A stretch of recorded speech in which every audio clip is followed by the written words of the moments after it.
માના દરબારમાં જ્યારે દર્શનનો લાભ મળતો હોય ત્યારે કોણ ચૂકે? જો કે બાધા આખડીઓ બાદ લોકો જ્યારે અહીંયા આવતા હોય છે, વરસાદી માહોલ પણ છે, આ નાનકડું ઢીંગલું કહી શકાય, 2.5 મહિનાનું બાળક લઈને તેની માતા બાધા પૂરી કરવા માટે આવી છે. વાત કરીશું એમની સાથે. ક્યાંથી આવો છો?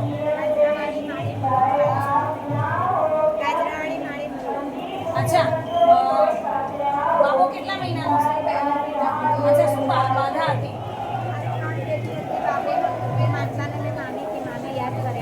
જી. કે મારા દીકરાએ મારી કારનું મદ્રાસમાં બાબુ આવશે તો 151ની ધજા ચડાવીશ અને ભાદરવી પૂનમે જ મને પગે લગાવીશ. અચ્છા, આજે વરસાદ છે, કેવું આમ લાગી રહ્યું છે?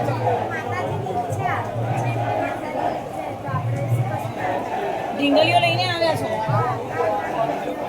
અચ્છા, બાબો નારાજ નથી થયા જરા? દર્શન થઈ ગયા માના? પૂનમના દિવસે જ આવવાનું હતું અને 3 દીકરી પર જ્યારે બાબો આવશે ત્યારે માના પાળે આવીશ અને તેને શીશ ઝુકાવીશ. આજે તેઓ માનતા પૂરી કરી રહ્યા છે અને આવા વરસાદી માહોલમાં પણ 3 દીકરી નાનો બાબો સમગ્ર ફેમિલી સાથે 151 ગજની ધ્વજા લહેરાવવા માટે મા અંબાધામમાં ચાચર ચોકમાં આવી પહોંચ્યા છે.